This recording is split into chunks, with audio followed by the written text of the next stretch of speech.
again. Welcome inside another edition. It is the Adam Jones podcast presented by the Baltimore Banner. I'm Jerry Coleman. He's the five-time former MLB All-Star, now just a podcaster and doing stuff for MLB and other people. He is Adam Jones. Today, it is episode number 71. AJ will be joined by ESPN's Lisa Salters, who certainly has ties to Baltimore. And our For the Birds portion, that's coming up after Lisa. Adam and I will catch up with the Banner's Jon Meoli and talk about them O's from the minors to the majors. In addition, we go beyond Baltimore and discuss how much athletes keep an eye on their dollars these days in light of the Ohtani situation.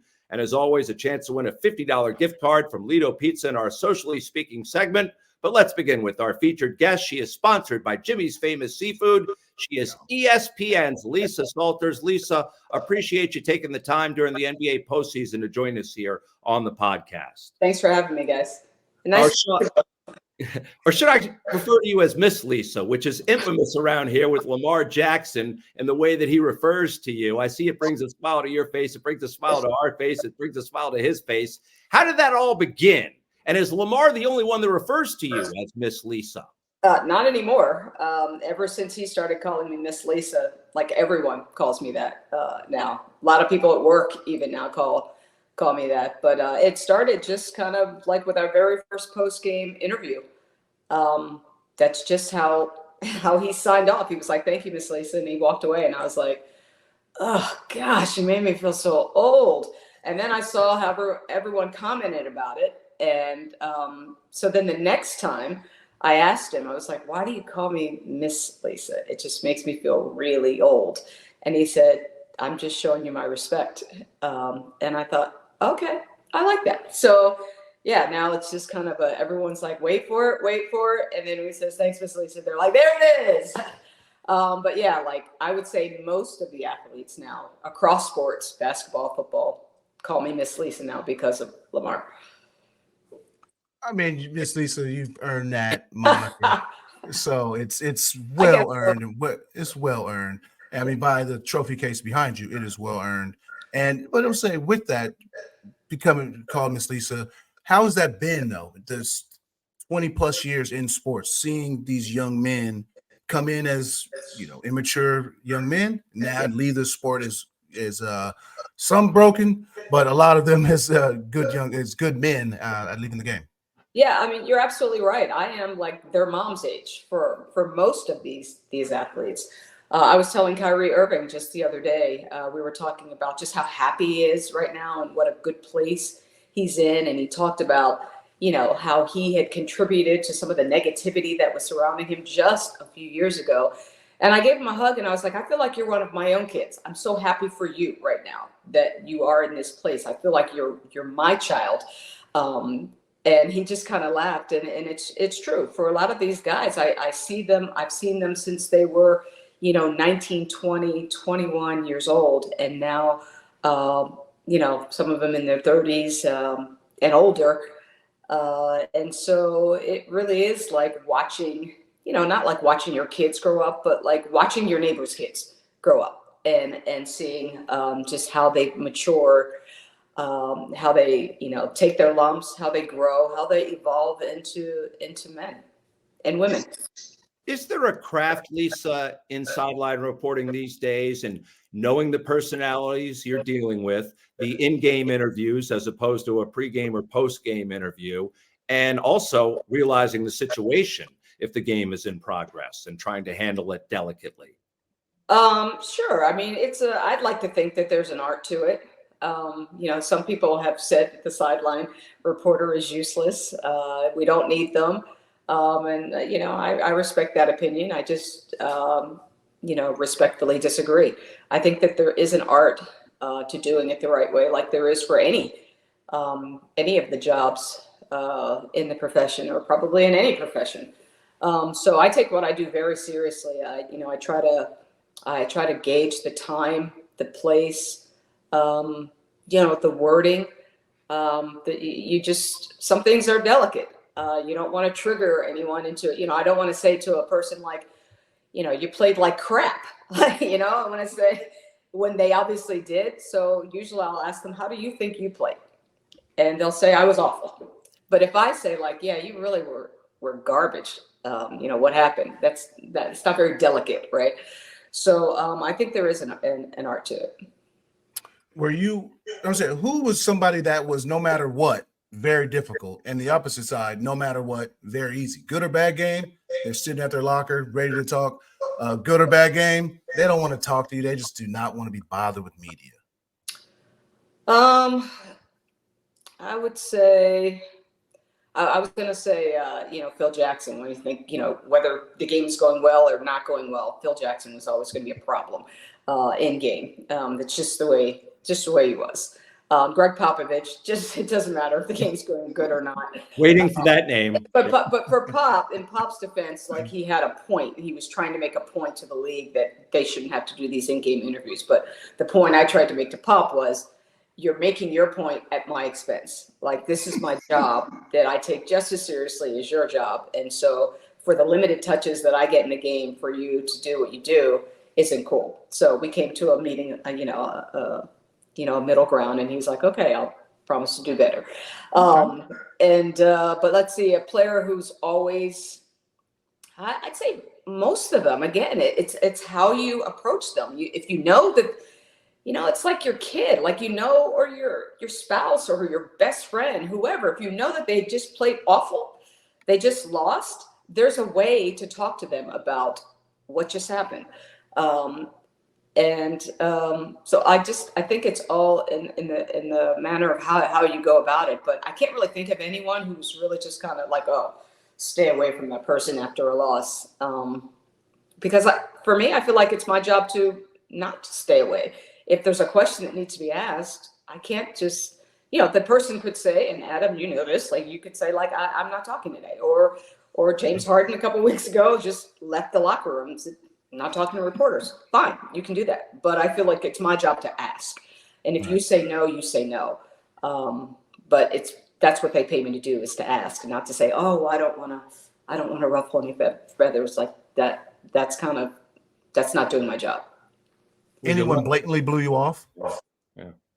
Not anymore. I mean, I'm been doing it so long. The guys are so respectful that no, like, I even remember a time back, probably if I started doing sports in 2000, maybe 2001, 2002, Kobe Bryant was headed out the lot. Like, he didn't want to talk, and he had a half a foot out the door. And I was like, Kobe, you have a second? And he turned and he saw it was me. And he's like, and he came back. And I thought, he came back because he was raised right. Like, he came back because he saw, like, I can't blow this woman off. That's like, if it had been a dude, he probably would have done it. Sure. But for a lot of these guys, they were raised right. And I deal with primarily men's sports. So I think that's to my advantage, that it's a rare breed of a guy that's gonna disrespect a woman like that. So, if that's an advantage for me, I'll take it. Well, I'm gonna take a shot at Adam's profession. You're lucky you don't have to cover baseball, because these guys are so difficult as opposed to the NBA and NFL. That's just my opinion. You are in the midst of the NBA postseason, and the NBA is so unique because the proximity they have between the players and the fans. I mean, sometimes you'll see cutaway shots of literally fans sitting right next to a player at the end of the bench. There's no other sport that has that type of setup. What's your perspective of it all, hearing the fans, hearing the feedback from the players, and has it gotten a little edgier over the years from your experience? Well, I think that we're definitely in an age of just people feel entitled to say whatever they want to say to the players and the coaches. And I just think that that's wrong. I don't know where that came from, that we just feel now that we can say anything that we want. And things that we would not say if Adam came and stood in front of them, just stepped out of the batter's box and went in front of them and said, what was that? They would never say it again. So, like, why do they feel that they can say the things that they say now just because they're removed by being in the stands? And we see a lot of fans are removed for saying things that they shouldn't be saying. But I was just listening the other day. I was standing behind the Knicks bench, and I was listening to these, like, kids. They were probably teenagers, And the things that they were saying to Tom Thibodeau, I was like, first of all, who are your parents? Where are your parents? And do you realize that this is an adult that you are talking to, making fun of his hair, his weight, whatever? And I thought, like, there's a line. Like, you can say your team sucks. Okay, I don't love that either. I always like, just stick to your own team and pumping up your own team. You don't have to, I tell my son all the time, like, you don't have to make yourself feel better by making somebody else feel bad. Like, I just don't like that. So, and I know that's a big part of competition these days. And I guess that's a good thing about baseball. There's not a whole lot of trash talking in baseball because you're not like, mano a mano. But like I said to my son the other day, like, you don't need to tell somebody else that they're garbage to make yourself feel better. And so, the fans are great, but I feel like they do cross the line a lot now, more than they did before. And maybe that's because I don't know, maybe that's just because I'm old. But I think back to college. I think back to college too, when I was playing in college, and the fans at West Virginia, oh my gosh, like some of the things that they would say to our team and our coach, the names that they would call the women. So I guess it's nothing new, but it's just disappointing sometimes to hear how entitled people feel that they are to just say whatever they want to at game. I mean, Adam, did you feel that way, or do guys just not hear it at all? Well, I had a infamous incident where I was called the N-word in Boston, Shocking. and a bag of peanuts thrown at me. So I've dibbled and dabbled into the fandom a little bit, but my thing is like. But that person would have never said that to you to your face. Oh, no one would, and no one would say it to these guys. And you see, again, no one wants to have to mail them in the palace and stuff like that, because the thing is, the fans don't realize that these guys are very big, and athletes are some of the angriest people on the face of this earth. I get that the normal person in society are angry and all that kind of stuff. Athletes are a different anger, and people don't understand that. It's a different strength. It's a different everything, and athletes will literally not stop until you're like eliminated. That's kind of like, it's a weird code. But I was like, have you ever had to police a situation? Like, you ever look back at somebody and give that mom stare, and somebody was like, oh, all right, I got you. I will turn and look, but they, people don't care. But like, if I hear something really, I'll turn to look to see who said that. Like, what? But I just try to stay out of it. How do they think of that stuff? What do they think? Like, you paid all this ticket. You paid $1,500 for this ticket. Right. And the thing that you decided to say, and I always say, people get 15 seconds with their athletes and their favorite friends. And this is what you decided to say in your 15 seconds around Joel Embiid. You tried to say, you big sorry son of a. That's what you tried to say? Yeah. And, these fans the other day, they were Pacers fans sitting behind the Knicks bench. So I get it. But I would never talk to anyone the way that the fans feel that they can talk to players and coaches and officials. Oh my gosh, even worse.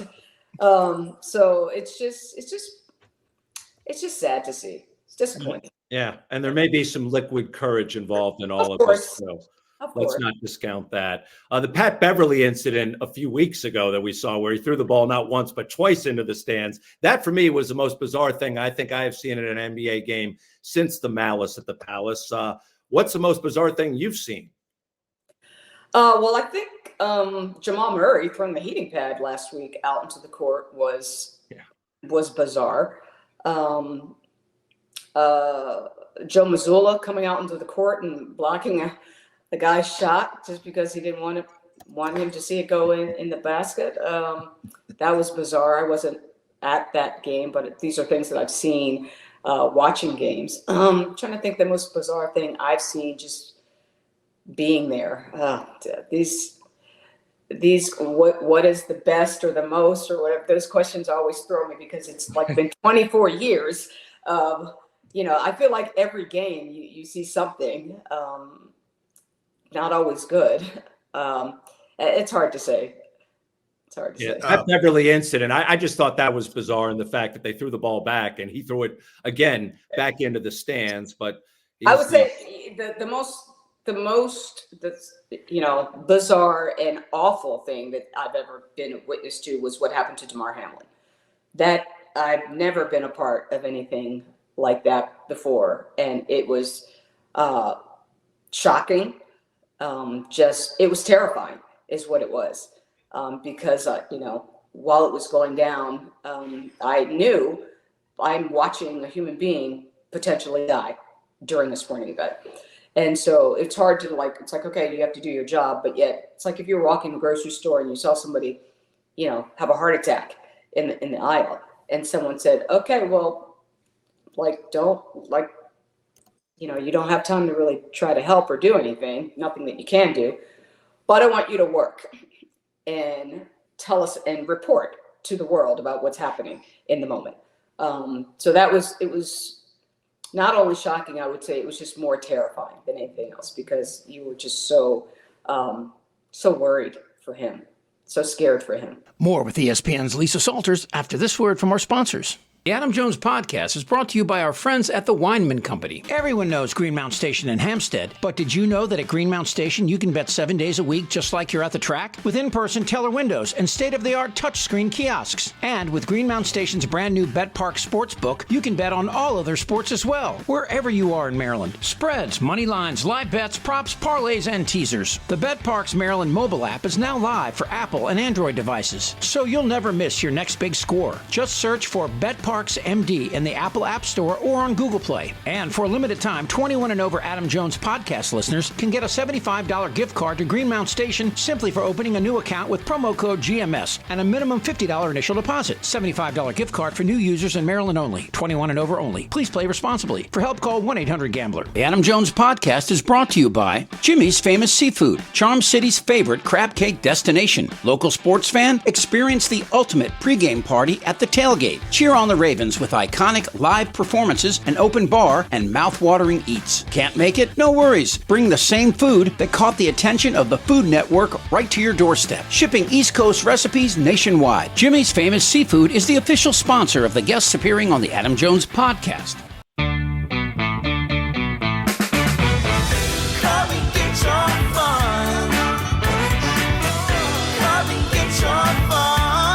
Play the Maryland Lottery.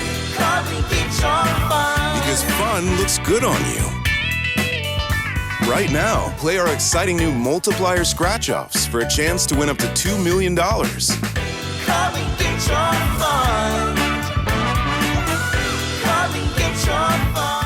If you received ERC funds, listen closely. The IRS has 10 years to audit your claim, but you only have until March 22nd to get taxpayer relief, and the clock is ticking. If you're losing sleep over a possible audit, we'll review your claim. If you made a filing error, we'll set things right. If you're being audited, we'll provide expert representation. The IRS Voluntary Disclosure Program ends March 22nd. You deserve peace of mind. Visit SaveMyERC.com to schedule a consultation today. That's SaveMyERC.com. Effective Solutions, your one-stop shop for commercial contracting. Everything from excavation and site development to emergency remediation and restoration. Effective Solutions specializes in many forms of commercial and mixed-use construction. With a dedicated staff and a commitment to quality, Effective Solutions delivers every time. There are a lot of ways to make whiskey, but there's only one way to make Jack Daniels. At Jack Daniels, they charcoal mellow every drop, only using water from Cave Spring Hollow in Tennessee. When you make your own label, you make everything else yours too. But we don't need to tell you that, do we? Make it count. Jack Daniels. Please drink responsibly. Tennessee whiskey, 40% alcohol by volume. Jack Daniel Distillery, Lynchburg, Tennessee. Jack Daniels and Old No. 7 are registered trademarks. 2022. Jack Daniels. All rights reserved. The Adam Jones Podcast welcomes Relief Shop. Shop Maryland's largest adult use and medical cannabis menu, located at 1114 Cathedral Street in Baltimore, with medical delivery available throughout Maryland 7 days a week, only at Relief Shop. Your fun awaits at Hollywood Casino Perryville. Feed the whole crew with something for everyone, from cheesesteaks to crab cake sandwiches. Plus, ask how you can get a $15 dining credit. Get in on the gaming action with the hottest slots and your favorite table games like blackjack, roulette, and poker. Free live shows every Friday and Saturday. Come experience non-stop fun and excitement only at Hollywood Casino Perryville. Hey Baltimore, Monument City Brewing has been crafting the best beer in Maryland since 2014. Located at 1 North Haven Street in Baltimore, you've seen us at the ballpark. Now drop by our tasting room. Open Thursday through Sunday with events, music, and great food trucks. And this year we are honored to collaborate with Adam Jones and the Adam Jones Podcast with Simply AJ Ballpark IPA, available throughout the baseball season. It's going to be a great year, Baltimore. Visit us online at monumentcitybrewing.com or follow us on Instagram at Monument City Brewing. Hey, you work hard, I work hard, and we all like to save money. That's why we need the Royal Farms ROFO Rewards app to get more value for our hard-earned money. With the app, you earn royalty points on every purchase, can place mobile orders for quick pickup, plus a discount at the gas pump with ROFO Pay. We all like to save money, and with the ROFO Rewards app, we do. Real fresh, real fast. Royal Farms. It's the perfect time to check out a spacious and reliable new Toyota SUV, like a RAV4. With available all-wheel drive and plenty of cargo space, you'll go from errands to adventures in no time. Plus, available features like wireless charging will keep you connected. Or check out a Highlander with seating for up to 8. It's a hub for family adventure. Your Toyota dealer is getting new vehicles in stock regularly, so don't wait. Find deals on a RAV4 or Highlander at buyatoyota.com. Toyota, let's go places. The Bowie Bay Sox are back in town this week. This weekend on Friday and Saturday nights, enjoy the area's best fireworks show following the Bay Sox game. And Sunday, come out early on Sunday Family Fun Day. Fans can play catch in the outfield grass and get autographs from select Bay Sox players. With free parking and a great game day atmosphere, the Bay Sox lead the region in affordable family fun. Get your tickets today at baysox.com. And now more with ESPN's Lisa Salters on the Adam Jones Podcast. Do you think your background in news and as an investigative journalist helped you on that particular night? Because you guys had to broadcast for a long time without football. Yeah, absolutely. I mean, that took me back to, my days at ABC News, where it was all about get the facts, make sure it's right, tell people what you see, don't make stuff up. Just tell us what you see, what is going on. It took me all the way back to the beginning. And it's great you say that with facts and journalism and news. We were in this last wave of, false fake news, people reporting fake things, and that how does that, by you reporting the facts, maintain your integrity in this industry? Because again, if you just want to be first, Denzel said it. Everybody just wants to be first, not be factual. You want to be factual. Mm-hmm. Yeah, I'm shocked now that what's able to be, it used to be when you saw something in print that it was true.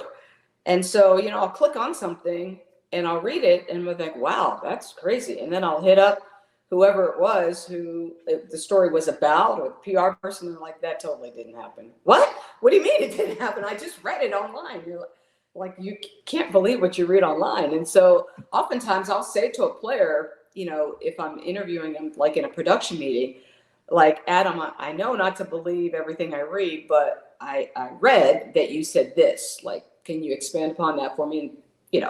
Just to make sure, because I don't know all the time if what I read in that article is true or not.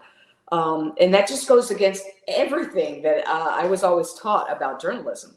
But it is what it is. Not everybody who gets their opinion out there is a journalist. Not everything that we see online is done by a journalist. And I think that's where the slippery slope has come in, is because it used to be that you had to be a journalist to be able to, put something in a newspaper or a magazine, or say something on the radio, or not anymore. Nope. No. Podcast. Yeah. They call it podcast. Yep, right? That's what we do. Well said. Now, covering the NBA and NFL, which are your specialties, it seems like there's quietly, and Adam and I were talking about this before you came on, like a cold war going on between the NFL and NBA, and that the NFL has moved in on Christmas Day and taken that away from the association. And then you had the Austin Rivers comments the other day, and he's going back and forth with football guys. And it seems like these two leagues are meeting at a head. Yeah, I'm scratching my head about that one. Obviously football is king.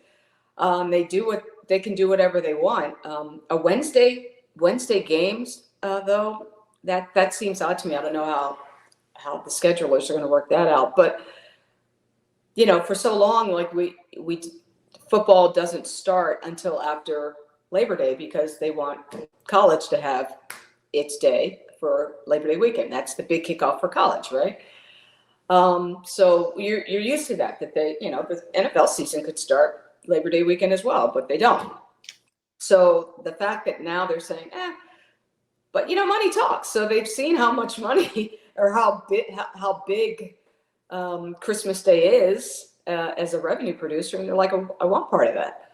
So I get that money talks, right? So I suppose the thinking is that like there's enough to go around. And I guess, I don't know, if there are games, if there's an NBA game and a football game on at the same time, that's not going to be great for the NBA. That's not going to be great for the NBA. Go back to Thanksgiving and have you that. I want to have my turkey and dressing with the NFL. Basketball is Christmas Day. Again, like you said, cash is king and the NFL is king. Yeah. And they are doing what they feel like they want to do. Now, what the NBA can say is that the NBA games on Christmas Day, they're always marquee matchups. The NFL, we happen to have a great game this year. I don't know if it was Christmas Day or the day after Christmas, but we happen to have a great game this year. I don't know if they're always going to be great games or just one of 17. So, the NBA, they're always phenomenal matchups. The matchups, that you waited from last season. Oh, this is the first time these two teams are seeing each other since last season. So I don't know if the NFL can do that. I wanted to ask you a little bit about your time from Baltimore and how many connections you still have here in the Charm City. You worked here, obviously, in the late 80s into the early 90s. Really, you left here right as the Ravens were arriving in town. What are some of your fond memories? And again, how many people do you keep in touch from your days at WBAL? Well, I just moved from Baltimore 2 years ago. Oh. So, yeah, I lived after I went to the West Coast and was out there for 15 years. I knew I wanted to adopt a child, and I didn't want to be in Philadelphia that close to home, but I wanted to be relatively close. So I was like, I'm going to go back to Baltimore where I have lots of friends still. So I moved back to Baltimore in 2012 and just moved 2 years ago. So, I lived down there in Fells Point on South Register Street. Still all my neighbors. In fact, some of my neighbors came this weekend and hung out. My son got to see some of his boys from Baltimore. We still consider Baltimore home. We'll go during the summer sometime, hang out. The Ravens game this year, the playoff game, it was fantastic because I brought my son with me and he got to go, and it snowed.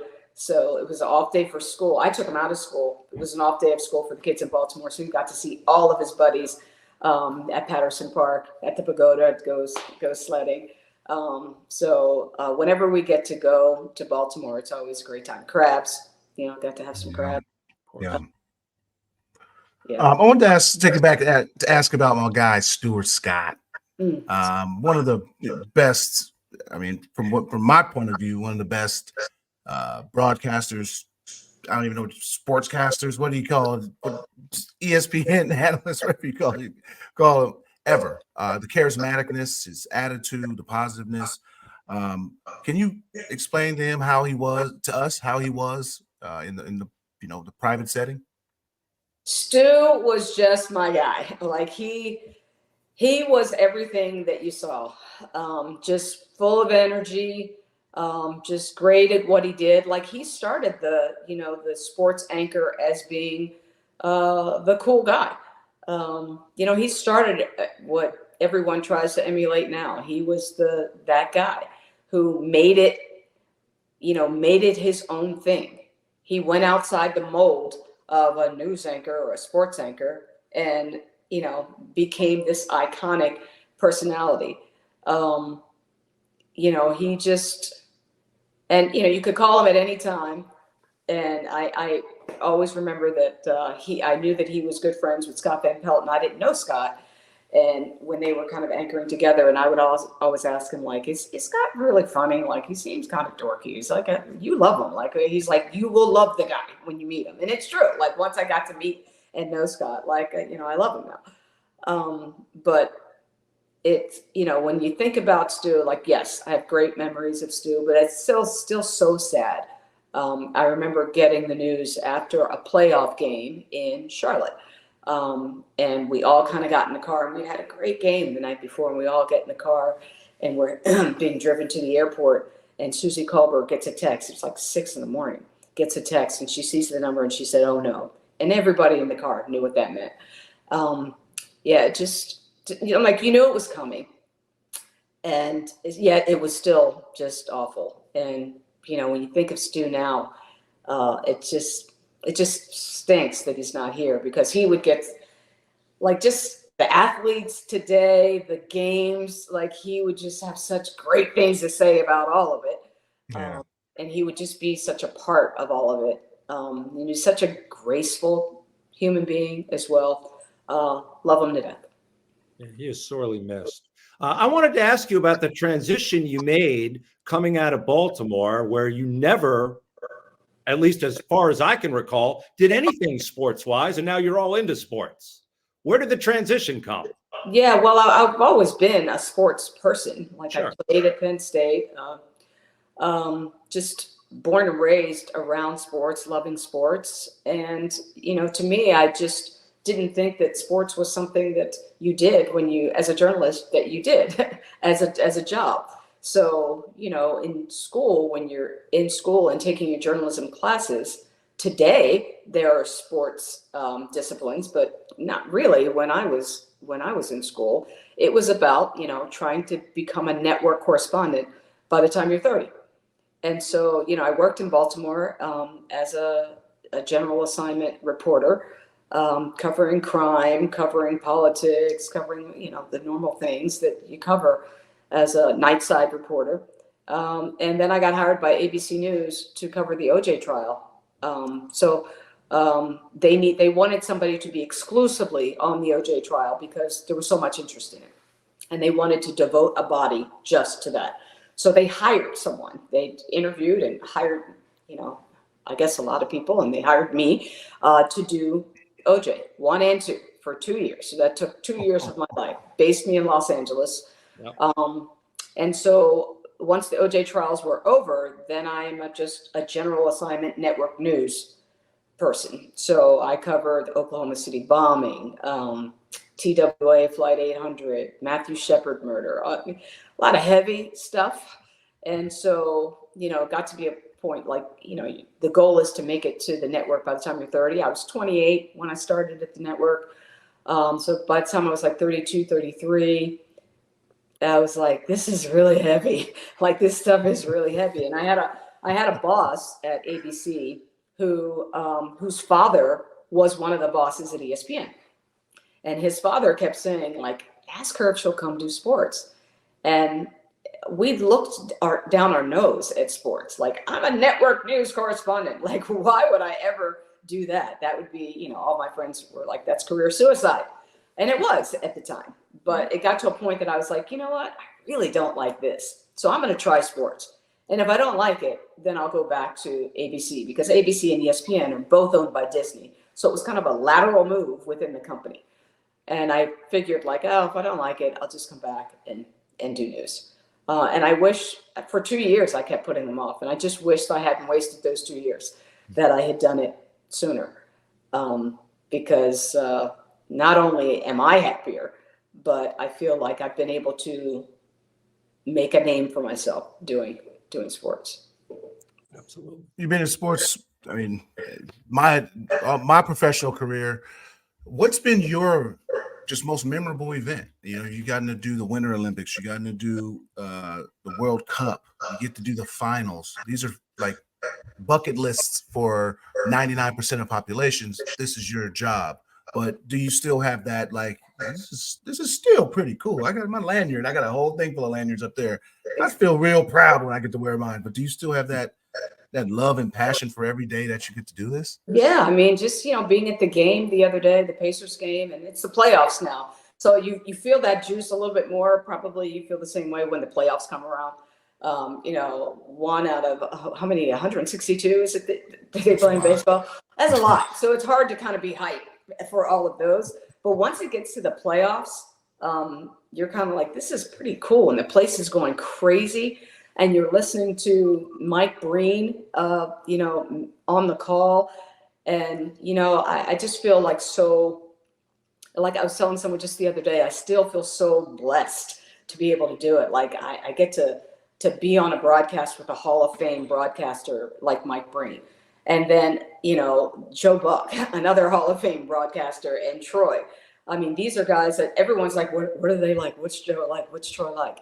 And I'm like, they're my guys, they're just great. And to be a part of it, to be on their team, it's, there's nothing like it. It does not go unnoticed by me how fortunate I am to do what I do, not just for the NBA, but for the NFL as well. Like, I'm on the two biggest properties that ESPN has. And it's, it's fun. It's fun to go to work. Well, Lisa, it's been our honor to have you on the Adam Jones podcast. Continued success throughout the NBA postseason. Look forward to seeing you in Baltimore for an NFL game or two ahead. Go O's.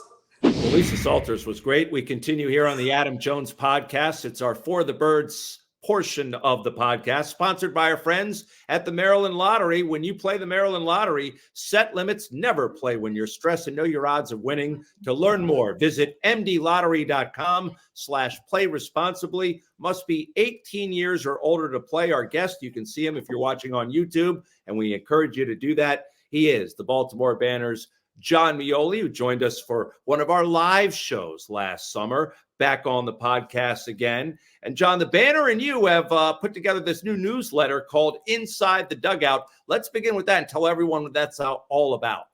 Yeah, I guess going back to my newsletter roots, after I left the Baltimore Sun a few years ago, I started a newsletter that kind of wasn't a newsletter. I just delivered it that way. But the Banner is really trying to up their offerings to people who subscribe. There are so many great subscribers out there. It's all about adding value, and that's kind of what we're trying to do here. So once a week, it's going to be Tuesdays starting next week. We're going to deliver some unique content, some cool features in it. There's going to be a little mailbag section, some ballpark buzz that I'm hearing that you might not be able to write as a fully developed thing, but you can kind of address it. All those little things that happen when you have, myself when I'm out there and a whole staff of baseball reporters who are with this team constantly. There's just a lot of great things happening with this team. And there's going to be a subscriber-only newsletter where you can kind of enhance your experience with the Banner. So super fired up to start that. The response from what I understand has already been great, and I'm really excited to start being able to deliver that and kind of add to that experience for anyone that does subscribe to the Banner. Everyone talks about the Orioles and their offensive players and the prospects. But not many people mention the pitchers and the young guys that are coming through the organization. You wrote about Jackson Baumeister, and I got to see him and Cade Povich throw down in spring training. They both, to me, had fantastic springs. Obviously, a little too young on the experience side, I think, to get strong looks for the major league team at that time. But they're making waves right now. Can you explain, go into depth about both of them? Yeah, absolutely. So Cade Povich is probably, if the Orioles, we're talking about a major league team that has a ton of starting pitching depth. They've lost Tyler Wells and Grayson Rodriguez to injuries just this year. And you're able to bring back Kyle Bradish, who got Cy Young votes last year, John Means, who's an all-star. And they haven't missed a beat. But if the Orioles needed to dip into their farm system for a starting pitcher right now, I think Cade Povich, one of the 4 pitchers they acquired in the Jorge Lopez trade 2 summers ago, would probably be that guy. We've learned over the last few years as the Orioles have been building up their pitching program, what they like, what they don't like. They love guys with pitch mixes that allow them to have weapons to get both left-handed, right-handed hitters out. So a lefty like Cade Povich, he fills up the strike zone. He has a hoppy fastball, which is now the trend all over the game, but it's pretty much a requirement when you pitch for the Orioles in their organization. He has a 5-pitch mix, and when he is effective in the strike zone, he is really hard to square up. Same thing goes with Chase McDermott down there. And then those are the guys who are kind of in the high minors. But last year was the first year in the draft for the Orioles I think partially realizing that, they can't really draft a ton more hitters. There's not really anywhere for these guys to play anymore. They started to focus a lot of their resources, and the board lined up where they ended up taking a lot of pitchers. Jackson Baumeister was the highest drafted pitcher they've taken and signed. He was a draft eligible sophomore out of Florida State. And I was really interested to go to Aberdeen and talk to him, see him pitch in April, because Aberdeen has been a place historically in the last couple of years where the Orioles pitching prospects have learned new pitches. They've enhanced their pitch mixes tremendously. The guy that gets drafted out of college, the guy who shows up in Aberdeen that next year to start full season ball, is not the guy that leaves there in July, August. They do a tremendous job of teaching pitches, improving pitches, and transforming these guys. So I was really fascinated to see somebody who was as advertised. He has a great fastball. He's a really good curveball when he locates it, and he is trying to work in those other pitches. Adam, it kind of reminds me of Dylan Bundy back when he was kind of starting up. I'm sure you're hearing all about it. It's a great fastball. It's a great curveball. And he would, if he was required to throw 3 changeups in a minor league outing, he would throw them the last batter he faced, because he didn't want to be throwing like 90-mile-an-hour changeups to hitters that couldn't catch up to 98. There wasn't the necessary stubbornness with Jackson Baumeister here. It was a little more game oriented. He didn't want to throw pitches he didn't have conviction in. But it was really fascinating to learn how that process goes. And I think he's going to be indicative of what's happening in the next wave of this organization's trajectory. There are a ton of hitters. There are going to continue to be a ton of hitters, but for them to be able to develop pitchers in the mold that they are so attracted to, these guys with these big hoppy fastballs and ways to get hitters out from both sides, it's going to take development and a real plan, and they have that in place. And I think that this is going to be the year, especially with the Cade Povich types, where you're really going to think you're going to start to see that on the outside in a way that people who haven't been going to Bowie or Aberdeen would have seen in the past years. Wanted to ask you about a mix between the majors and the minors, since you cover both. We just had Heston Kjerstad, I should say, on the podcast last week. We were wondering how much of an opportunity he would get. We discovered not much. I'm wondering what he did to get demoted. I mean, I understand Kyle Stowers has major league experience. Is it just boiled down to the fact that he wasn't getting enough ABs up here? That's absolutely what it sounds like. It's a long time to go. He was up for 17 days, and I think he had 17 plate appearances, which is not, whether you've been in the big leagues for 10 years or 10 days, that's probably not a good feeling. Kyle Stowers even mentioned it when he came up on Monday that was kind of his role in the past, especially at the beginning of 2023. And the difference now is that he understands it. I think Heston Kjerstad got a good taste of what that might be like. He's going to go to Norfolk, and he's going to play every day, and he's going to get a ton of at-bats. And he's also going to be able to tailor his routine to, okay, if I don't play this day, this is what I'm going to do. I feel like the first time I came on was, this time last year when Kyle Stowers was sent down, and you kind of, he was struggling pretty badly at that point. He got an opportunity, and for whatever reason, he wasn't performing in the major league level. They moved on, but this is kind of where, you're at. You can be a Colton Cowser, and you can be in that limited role like he was the first week plus of the season, and you can take off and make it so that you cannot be taken out of the lineup, or you can kind of end up on the bench while players who, whether deserve or simply are playing better and playing more, get those lineup spots. And it's challenging, but this is the reality. I was talking to somebody on the team who has kind of survived the rebuild when Jackson Holliday got sent down, and he said, if this was me, I would have gotten like 300 plate appearances to figure this out, because we weren't doing anything. There was no pressure, there were no expectations, and for somebody like Heston Kjerstad to be in the position he's in, Jackson Holliday, probably Kyle Stowers now, for being honest, it's challenging, but that's the reality of the team that they play for now. It wasn't the case a few years ago, but it certainly is now. Well, do you think, just because based on that situation, having young guys platoon, young guys not getting a lot of at-bats, I've seen a lot of guys do that. I've been sent down because I was up in 06 with the Mariners, same as Kjerstad, not getting at-bats. They said, go down for 2 weeks, get your at-bats. But with that, do you think that maybe the O's could use a veteran bat, someone who has experienced things like this, experience not playing, experience scarce at-bats, just for, I'd say, for a stretch, or especially if they're in it to win it this year, sometimes you got to do what you got to do and call all hands to deck. Yeah, I think that's a useful option. I think that I think that having someone last year like Aaron Hicks, who had been through a lot of different roles and was able to play in different scenarios, is helpful. Aaron Hicks was also a pretty unique case because somebody with that experience level doesn't come around for the league minimum very often.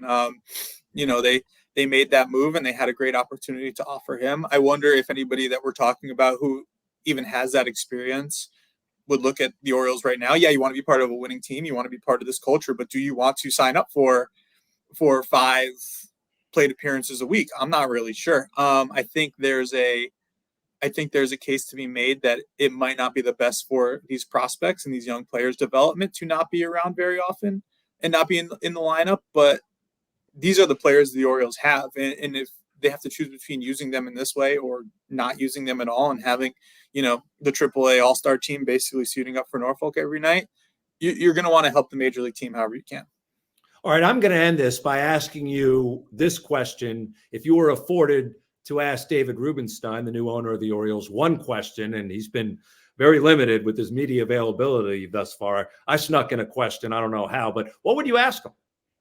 I would ask him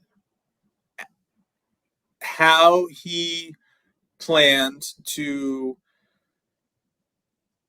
I guess, support this baseball operations department in the way that somebody who runs a baseball team on a much higher budget than has been in the past would. I think the benefit, there were a lot of pluses and minuses of how things were here before. And I think one of the benefits was that Mike Elias and Sig Mejdal and that whole team had the leeway to do what they saw fit and ensure whatever they believed was going to make this team as good as possible in the long run happened.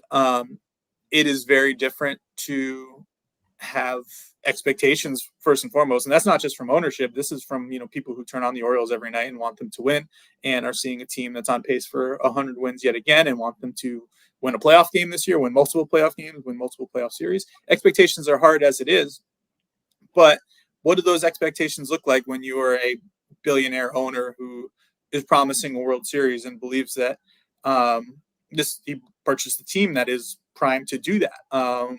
If this year goes sideways, does the fact that this team might have money to spend take it too far off the course that you want it to be on? I don't think you need to run this team as if they are on a very small budget anymore. Not the Mets, though. But it's not the Mets. Not the.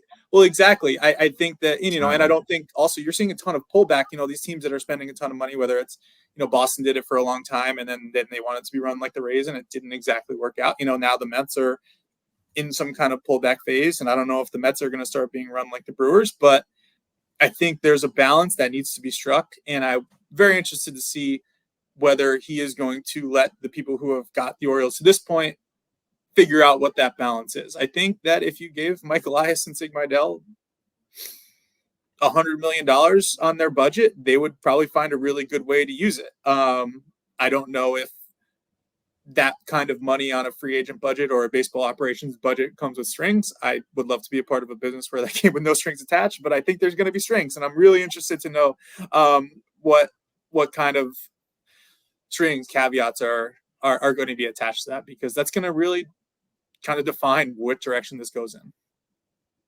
He is Jon Meoli. Check out the new newsletter, Inside the Dugout, from the Baltimore Banner. John, appreciate the time. We'll see you at a live show this summer. Let's do it. I'll be ready. All right, Adam, let's travel Baltimore and beyond, our national and sometimes international perspective, all brought to you by our good friends over at Relief Medical Marijuana Dispensary, where they go above and beyond for the patient to help you out. Adam, your trip to Italy, we got into it a little bit last week. You're back home now, but besides looking for truffles and drinking wine, what else did you get into over there in Italy? Oh, well, I mean, it was a great time. Just me and my wife got to spend some quality time with each other. Obviously, we travel a lot with our kids, but this was just our time. It was Mother's Day weekend in between, the Spanish Mother's Day on May 5th and the American one on May 12th. So we just fit it in between, and it was just a great time. Got to play golf, so very happy. I brought my own clubs. That made me very happy. But just the quality time I got to spend with my wife, just away from the kids, and driving through Tuscany. It was plenty of driving. I mean, I'm talking about like 3 or 4 hours of it, and then, but it was special. Something I I cherish, and glad we were able to do it. Hopefully Real do it quick, again. how many different holidays are there that are separate dates between Europe and America? Because, I know there's not a Thanksgiving over there and stuff of that nature. What coincides that you can, off the tip of your head? Well, we have Valentine's Day. They have St. Geordie, similar things. Okay. But the women buy the man a book and a rose. It's something you give to the man, which in America, we just have Father's Day where the man still does things. Not much change. I mean, Mother's Day is a week off. I know they have their own different Independence Day, and but they just, for some reason, they have a lot of holidays, random ass holidays here, and the kids have off on like a Wednesday. Their Labor Day was on a Wednesday. Why not do like we do it? I mean, obviously don't do like we do. Do like you've been doing it. But obviously accustomed to having that long weekend opposed to 2 days, day off, 2 days. Some parents don't know what to do in those situations, but figure it out. Yep. All right, let's move on to the meat of this segment, and that is athletes watching their dollars, all in light of what has happened to Shohei Ohtani, that situation with his translator, Ipe, who's accused of stealing more than $16 million from the superstar. Now, from your experience, Adam, how much do most athletes pay attention, or do they typically rely on someone else to handle their money? And how did you go about it? I think it's both, because obviously you're gonna have your own interest. Hopefully, you have your own vested interest in your own finances. Also, you should have somebody that you trust in your corner, somebody that knows you, knows your family, that knows your situation. Obviously, those are vital into knowing all these things. And obviously having a partner who is understanding of the situation also in the finances. I can't speak for everybody because my situation is different. You know what I mean? As you see, every other week I'm somewhere else. Right? Everyone's is different for sure. But I think my direction of it is I was fortunate enough to make a lot, fortunate enough to save a lot. During this stretch of my life, I want to see as much as I can, and we want to see as much as we can. So we're spending because we want to see the world, and it's okay. You know what I mean? It's like I'm not tapping into what is going to be danger zone. I'm just spending what I feel is like, hey, we can enjoy this. And some people want to save, and you can do all that. That's you, Jerry. You want to save, get everything cheap and free, and that's great. I keep hearing you can't take it with you, Coleman. You can't take it with you. 100%. And again, you don't have kids, so that's why I tell you and encourage you to like, hey, spend. You have nieces and nephews. Hopefully you give your a good Uncle Jerry.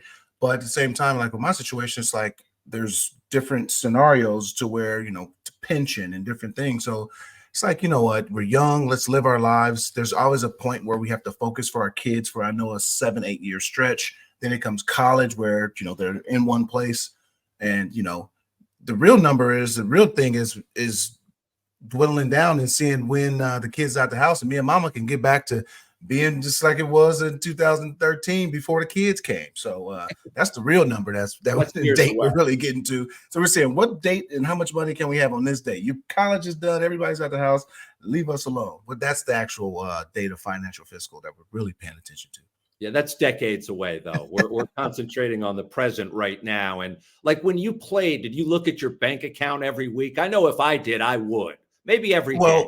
Well, it's hard to do that. Well, actually, it's not hard to do that. You can do it. There's accounts, and now with apps and stuff like that, you can see the movements, and you can have more involvement. I think, say 15 years ago, it was tougher to see it because things weren't as accessible. You had to go on the computer and different things and different like that, and then try and go back 15, 20, 30 years ago and see that kind of things. That's why you see and hear the horror stories of a lot of guys.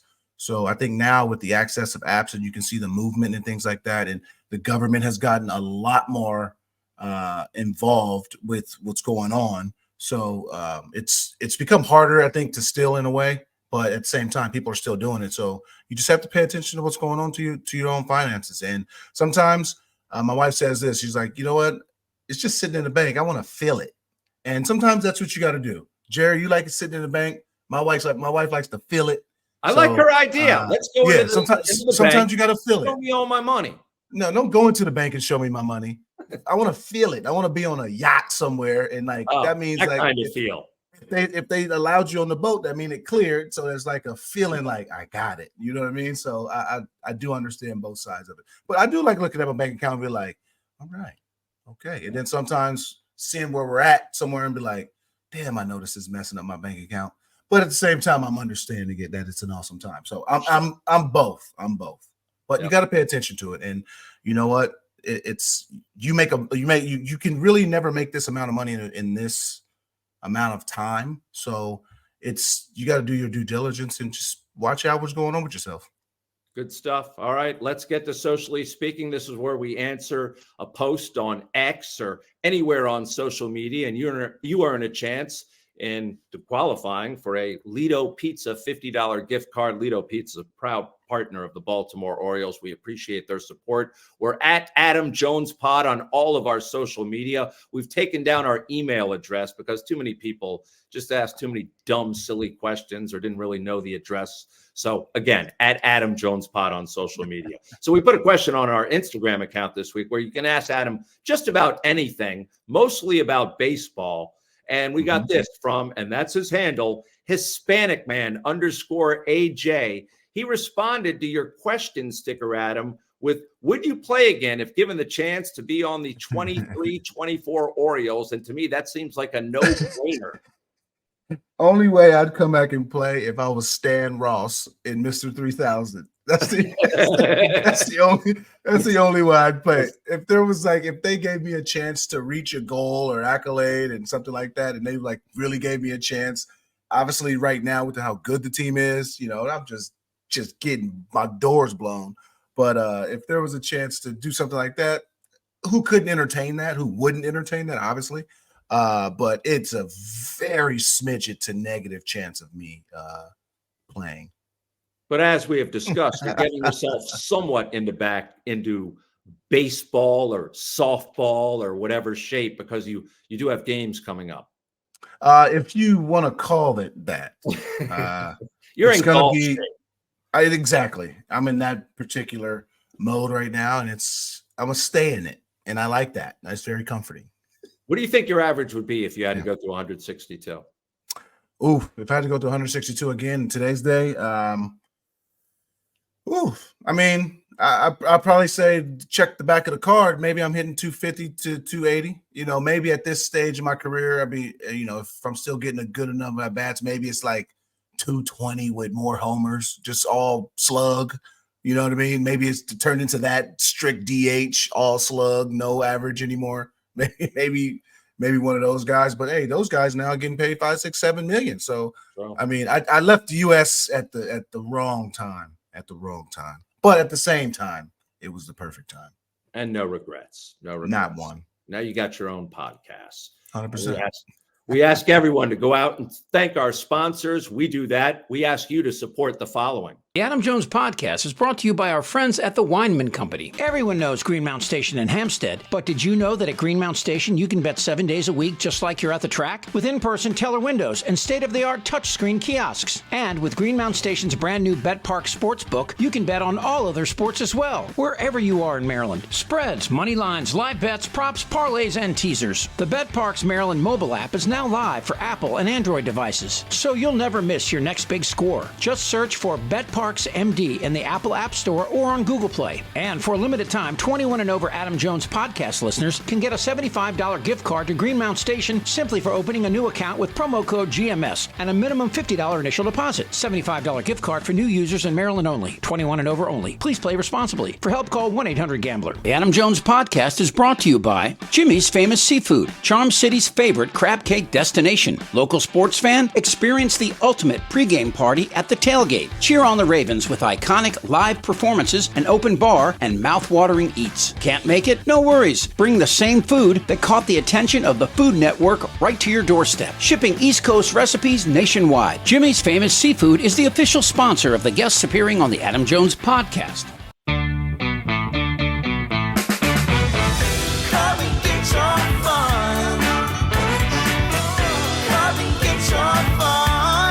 Play the Maryland Lottery. Because fun looks good on you. Right now, play our exciting new multiplier scratch-offs for a chance to win up to $2 million. Come and get your fun. Come and get your fun. If you received ERC funds, listen closely. The IRS has 10 years to audit your claim, but you only have until March 22nd to get taxpayer relief, and the clock is ticking. If you're losing sleep over a possible audit, we'll review your claim. If you made a filing error, we'll set things right. If you're being audited, we'll provide expert representation. The IRS Voluntary Disclosure Program ends March 22nd. You deserve peace of mind. Visit SaveMyERC.com to schedule a consultation today. That's SaveMyERC.com. Effective Solutions, your one-stop shop for commercial contracting. Everything from excavation and site development to emergency remediation and restoration. Effective Solutions specializes in many forms of commercial and mixed-use construction. With a dedicated staff and a commitment to quality, Effective Solutions delivers every time. There are a lot of ways to make whiskey, but there's only one way to make Jack Daniels. At Jack Daniels, they charcoal mellow every drop, only using water from Cave Spring Hollow in Tennessee. When you make your own label, you make everything else yours too. But we don't need to tell you that, do we? Make it count. Jack Daniels. Please drink responsibly. Tennessee whiskey, 40% alcohol by volume. Jack Daniel Distillery, Lynchburg, Tennessee. Jack Daniels and Old No. 7 are registered trademarks. 2022. Jack Daniels. All rights reserved. The Adam Jones Podcast welcomes Relief Shop. Shop Maryland's largest adult use and medical cannabis menu, located at 1114 Cathedral Street in Baltimore, with medical delivery available throughout Maryland 7 days a week, only at Relief Shop. Your fun awaits at Hollywood Casino Perryville. Feed the whole crew with something for everyone, from cheesesteaks to crab cake sandwiches. Plus, ask how you can get a $15 dining credit. Get in on the gaming action with the hottest slots and your favorite table games like blackjack, roulette, and poker. Free live shows every Friday and Saturday. Come experience non-stop fun and excitement only at Hollywood Casino Perryville. Hey Baltimore, Monument City Brewing has been crafting the best beer in Maryland since 2014. Located at 1 North Haven Street in Baltimore, you've seen us at the ballpark. Now drop by our tasting room. Open Thursday through Sunday with events, music, and great food trucks. And this year we are honored to collaborate with Adam Jones and the Adam Jones Podcast with Simply AJ Ballpark IPA, available throughout the baseball season. It's going to be a great year, Baltimore. Visit us online at monumentcitybrewing.com or follow us on Instagram at Monument City Brewing. Hey, you work hard, I work hard, and we all like to save money. That's why we need the Royal Farms ROFO Rewards app to get more value for our hard-earned money. With the app, you earn royalty points on every purchase, can place mobile orders for quick pickup, plus a discount at the gas pump with ROFO Pay. We all like to save money, and with the ROFO Rewards app, we do. Real fresh, real fast. Royal Farms. It's the perfect time to check out a spacious and reliable new Toyota SUV, like a RAV4. With available all-wheel drive and plenty of cargo space, you'll go from errands to adventures in no time. Plus, available features like wireless charging will keep you connected. Or check out a Highlander with seating for up to 8. It's a hub for family adventure. Your Toyota dealer is getting new vehicles in stock regularly, so don't wait. Find deals on a RAV4 or Highlander at buyatoyota.com. Toyota, let's go places. The Bowie Bay Sox are back in town this week. This weekend on Friday and Saturday nights, enjoy the area's best fireworks show following the Bay Sox game. And Sunday, come out early on Sunday Family Fun Day. Fans can play catch in the outfield grass and get autographs from select Bay Sox players. With free parking and a great game day atmosphere, the Bay Sox lead the region in affordable family fun. Get your tickets today at baysox.com. Also, thanks to senior executive producer Chip Franklin for putting this latest episode together. Chip's like a solar storm. He causes a ruckus, but only applies it to the universe, not our universe, an alternate universe. Until next week, be kind, be real, subscribe to the banner, and be back next week for another edition of the Adam Jones Podcast.